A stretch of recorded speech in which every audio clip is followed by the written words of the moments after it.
जनाजे की दुआ, जनाजे की नमाज, जनाजे की नमाज कोई मुश्किल है? आप देख लो कितने जायद तकबीरें हैं। अरे भाई बोलो कितने जायद तकबीरें हैं?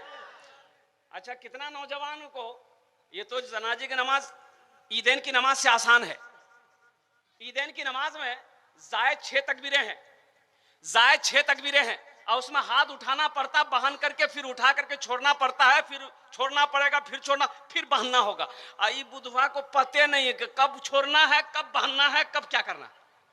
तो नमाज तो पढ़ना है, नमाज तो बेचारा पढ़ता है, नया कपड़ा सिलो लीजिए, नमाज तो पढ़वे करेगा, लेकिन कैसे पढ़ेगा उसको पता नहीं ना। अब इमाम साहब ने कहा अल्लाहु अकबर, अब सना पढ़े इमाम साहब।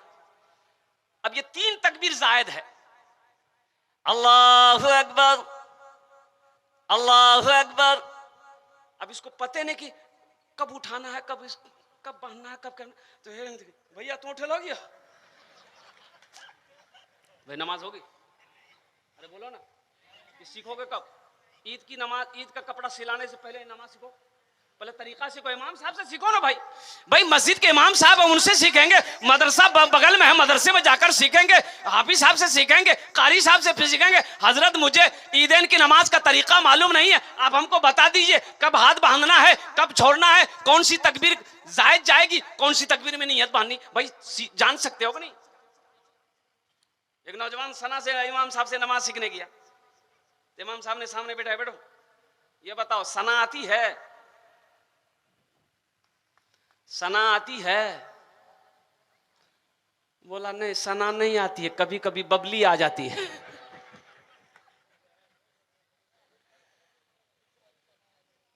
जनाजे की नमाज में जायद तकबीरें 4 हैं। नियत करता हूं मैं नमाज जनाजा की जायद 4 तकबीरों के हम तो सना अल्लाह ताला के दुआ इस मैयत के पीछे इस इमाम के रुख मेरा काबे शरीफ की तरफ अल्लाह अकबर। जबान से कह लिए वो ठीक नहीं कहा, अल्हम्दुलिल्लाह उलमा हमारे फरमाते हैं, फिर भी नियत हो जाएगी। सना पढ़ना, क्या पढ़ना भाई? सुभानक अल्लाहुम्मा व बिहम्दिका व तबारक अस्मुका, उसके बाद व जल्ला सनाउका व ला इलाहा गैरुका। 1 तकबीर हो गई, अल्लाह को सुना। अब दूसरी तकबीर हुई अल्लाहु अकबर। अब क्या पढ़ेंगे? कुल अल्लाहु अहद नहीं, दुरूद शरीफ पढ़ेंगे। अल्लाहुम्मा सल्ली अला मुहम्मदिन व अला आलि मुहम्मदिन कमा सल्लैता अला इब्राहीम व अला आलि इब्राहीम इन्नका हमीदुम मजीद। अल्लाहुम्मा बारिक अला मुहम्मदिन व अला आलि मुहम्मदिन कमा बारकता अला इब्राहीम व अला आलि इब्राहीम इन्नका हमीदुम मजीद। अब तीसरी तकबीर हुई अल्लाहु अकबर। अब जो पढ़नी है वो दुआ पढ़नी है।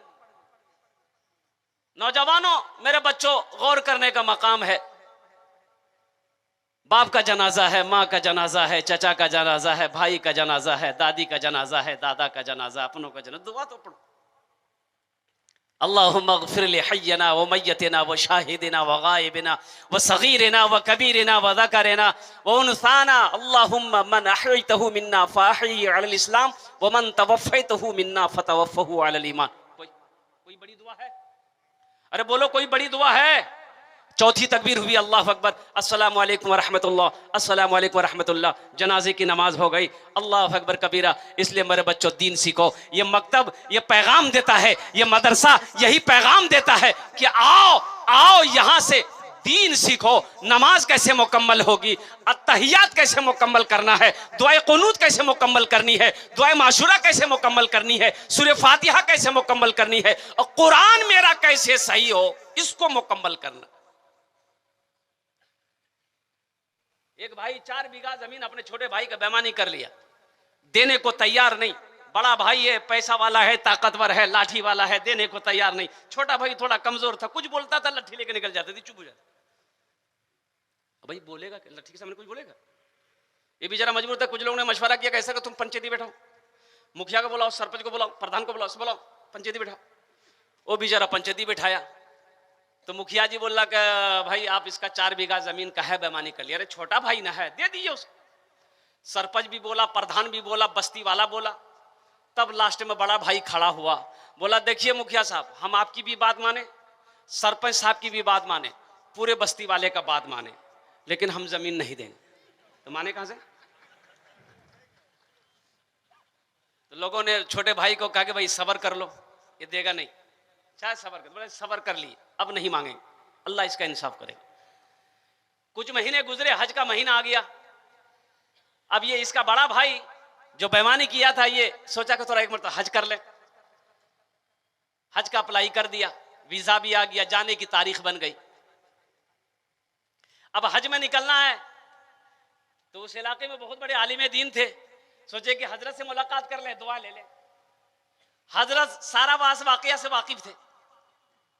ये जाकर बैठा, हजरत चेहरा देख लिए कि मेरे सामने पक्का बेईमान बैठा हुआ। बोले कहाँ जाए चले? बोले हजरत मालूम नहीं जाओ? बोला नहीं। बोला मैं जाऊं मुझे। अच्छा, पीछे का मामला राफ साफ किया। बोला कौन मामला? हम तो फिट फाट है, किसी का कुछ नहीं है। तो हजरत ने कहा कि वो अपने भाई का 4 बीघा जमीन जो बेईमानी किया, बोला हजरत लीजिए, उसी को माफ कराने तो जा रहे हैं हम। इकलौती बेटी है और आपका भी इकलौता बेटा, अगर रिश्ता हो जाता तो बड़ा अच्छा रहता। दौलत की कमी नहीं है, आप जो चाहेंगे मैं दे दूंगा। बोला ठीक है जी, आपकी लड़की को देखेंगे हम लोग, पसंद आ जाएगी तो हो जाएगी। बोला देखिए ना, फोटो लाए। देखा, बोला हाँ लड़की तो ठीक है, हमारे बेटा के दिखा दो। दिखाया लड़का को, लड़का भी सेलेक्ट कर लिया। बोला बाबा बहुत ब्यूटीफुल जी का लड़की, हाँ मैं क्या ले। लड़की वाला खुश हो गया कि चलो बाप बेटे ने सिलेक्शन कर लिया है, कुछ लेन देन की बात हो जाए। तो लड़की वाला सामने लड़का को बिठाया, क्या लेगा? टाइटन की घड़ी लेगा, सोनाटा घड़ी लेगा, क्या लेगा बोल? तो लड़का संस्कृत पढ़कर आया था। लड़का बोला ना हाँ। लड़की बोले जी ये ना बोले कि हाँ बोले। उसके साथ में जो था वो बोला फिर पूछा, संस्कृत में बोल रहा हूँ। बोला पूछा बेटा क्या लेगा? वॉशिंग मशीन लेगा? Washing machine. तो लड़का बोला ना हाँ। समझा नहीं अभी जी, ये ना भी बोले छे, हाँ भी बोले छे। फिर पूछा बेटा क्या लेगा? कूलर लेगा? कूलर। लड़का बोला ना हाँ। तो लड़की वाला को गुस्सा आया, बोला खुल के बोलो क्या लेगा? समझ में नहीं आ रही, खुल के बोलो क्या लेगा? तो लड़का बोला यामाहा। अब बात समझा मैं लॉजिक है। ओ यामाहा लेते। नौजवानों जहेज से तौबा करो। ये बीमारी इधर भी है क्या? जहेज बहुत ज्यादा है, बहुत ज्यादा है हजरत। तौबा करो, रब की बारगाह में तौबा करो, कुर्बान जाओ। हजरत से मसला पूछ लेना। हजरत मौलाना मुफ्ती अताउर रहमान साहब दामद बरकातहू बहुत बड़े आलिम दीन, इनसे मसला पूछ लेना इस जहेज के बारे में। मौलाना थानवी रहमतुल्लाह अलैह फरमाते कि अगर कोई जहेज दे, अपनी मर्जी से दे, खुशी से दे, फिर भी ना लेना, फिर भी ना लेना। कोई खुशी से दे, अपनी मर्जी से दे कि नहीं हम अपनी बेटी को दे रहे, मना कर दो कि नहीं हमें नहीं चाहिए। नौजवानों एक बात याद रखो, किसी की दौलत से कोई दौलत वाला नहीं बना है, किसी के पैसे से किसी कोई पैसा वाला नहीं बना है। अगर लड़की वाले से तुमने 1 लाख 2 लाख रुपए 3 लाख रुपए ले भी लिया है तो क्या तुम दौलत वाला हो जाओगे? क्या तुम पैसे वाले हो जाओगे? और कुर्बान जाओ। आज जिससे पैसा लिए हो, अब उसके दिल से पूछो ना, उसके दिल से पूछो वो पैसा वो बेटी वाला कहां से लाया? कभी तुमने पूछा कि ये पैसा जो 2 लाख रुपए आपने हमको दिया है, ये पैसा कहां से लाया? वो जमीन बेचा के, कर्जा लिया के, सूद पे पैसा उठाया है, वो मुसीबत में बेचारे को तुमने गिरफ्तार किया है, वो तुम्हारा रिश्तेदार है, अल्लाह अकबर कबीरा, वो दिल से तुम्हारी इज्जत करेगा? अरे जिस समधी से 2 लाख रुपए तुमने लिया है, तुम उसके घर पे मेहमानी जाओगे आप, वो दिल से इज्जत करेगा? जब पहुंचिएगा तो सलाम करेगा, वो सलाम नहीं समझी बेटी, दिले दिल बोलेगा यह कमीना चाहिए 2 लाख टका हमारा दिल को चाहिए।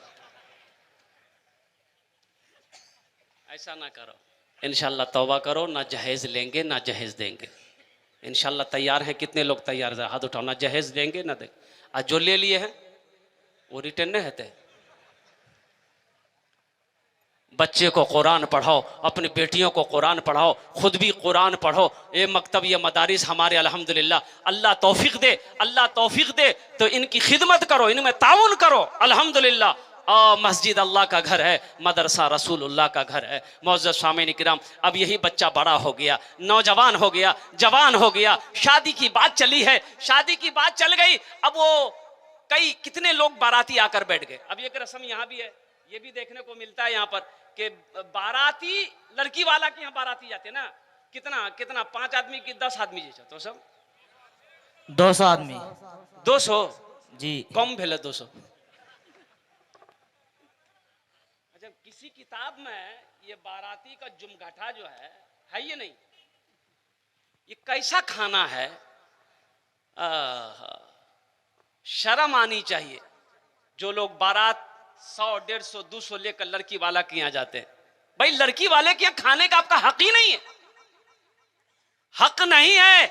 आप 2 4 5 आदमी बारात जाइए, निकाह कीजिए। अब वो लड़की वाले का अखलाक है कि आपको चाय का ये घोंट पिला दे तो पी लीजिए, पानी का गिलास पिला दे तो पी लीजिए, और निकाह करके बीवी को लेके आइए। अल्लाह ने आपको पैसा दिया है, दिल दिया है, आप भोज करना चाहते हैं तो हम 100 क्या वलीमा कीजिए, हजारों आदमी को खाना खिलाइए, सवाब भी होगा। एक तो बेटी वाला से जहेज लेके उसको वैसे बेहोश किया, ऊपर से 200 आदमी बाराती ले जाकर उसको और बेहोश कर दिया। अच्छा, बाराती में जाने वाले लोग ऐसे से खबतपुर आदमी है जिसका फैक्ट्री भरता ही नहीं। बारात में जाने से पहले, जिस दिन बारात जाएगा दोपहर में बारात जाना, नाश्ता नहीं खाएगा। बोला कहना हो, बोला नहीं, पेट खाली रखना चाहिए। अच्छा, हाजमा के लिए खाना को सही मकाम पहुंचाने के लिए वो टेबलेट, जाइम टेबलेट लेके जाएगा, कैप्सूल, कहना बोला वहां खस्सी गोश्त खाना चाहिए, दबाएगा। इतनी इतनी हड्डियां जमा हो जाती टेबल पे। एक नौजवान को देखा खाना, मौलाना अशरफ साहब थे, हम थे एक टेबल पे 4 आदमी, वो नौजवान इतनी हड्डियां जमा कर दिया, हम लोग हैरत में पड़ गए, भाई ये खा रहा है तो जा कहां रहा, ये भेज कहां रहा। तो जब वो हाथ रोक दिया तो मौलाना अशरफ साहब ने कहा, बाबू और ले लो। बोला हजरत मेरी तबीयत ठीक नहीं है। तो तबीयत ठीक नहीं है तो ये आलम है, और तबीयत ठीक रहती तो क्या आलम हो। ये बच्चे का निकाह करना है, उस वक्त आलिम की जरूरत पड़ेगी, उस वक्त आलिम की जरूरत पड़ेगी। तो निकाह कौन पढ़ाएगा? भाई आलिमे साहब ना पढ़ाएगा। हालत होना तो ये चाहिए कि हर बाप को ऐसा होना चाहिए कि जब उसकी बेटी की शादी हो तो खुद निकाह पढ़ाए। भाई तालीम हासिल करो ना, तुम्हारी बेटी की शादी है, तुम खुद निकाह पढ़ाओ। भाई की बहन की शादी है, तुम खुद निकाह पढ़ाओ। बाप इंतकाल कर गया, बेटा जनाजा उस लायक बेटे को होना चाहिए कि वो बाप का जनाजा खुद पढ़ाए, माँ की जनाजा खुद पढ़ाए। अल मुख्तसर मौजूद सामीन किराम, अब यही नौजवान बूढ़ा हो गया, मौत आई, कुल्लु नफ्सिन ज़ाइक़तुल मौत सुम्मा इलैना तुरजऊन। अल्लाह का कुरान कहता है हर शख्स को मौत का मजा चखना है, फिर तुम सबको मेरे पास आना है। इंतकाल कर गया, जनाजे की नमाज पढ़ानी है, उस वक्त भी आलिम को बुलाओ। और इंतकाल कर गए, कब्रिस्तान में दफन हो गया, अब दुआ करनी है, मगफिरत बख्शिश की दुआ करवानी है। हजरत के पास गए, मदरसा गए, हजरत मेरे अब्बा इंतकाल कर गए हैं, हजरत दुआ कर दिए। हजरत क्या कहते हैं कि आपके बाप के हक में, भाई के हक में, माँ के हक में दुआ कर दिए। हजरत की वहाँ भी ज़रूरत हुई, अल्हम्दुलिल्लाह सुम्मा अल्हम्दुलिल्लाह। जन्नत में गए, वहाँ भी आलिम की ज़रूरत हुई। तो बताओ, आलिम से मोहब्बत करना चाहिए कि नफ़रत करना चाहिए, कि आलिम से मोहब्बत रखनी चाहिए कि बुग़्ज़ रखनी चाहिए?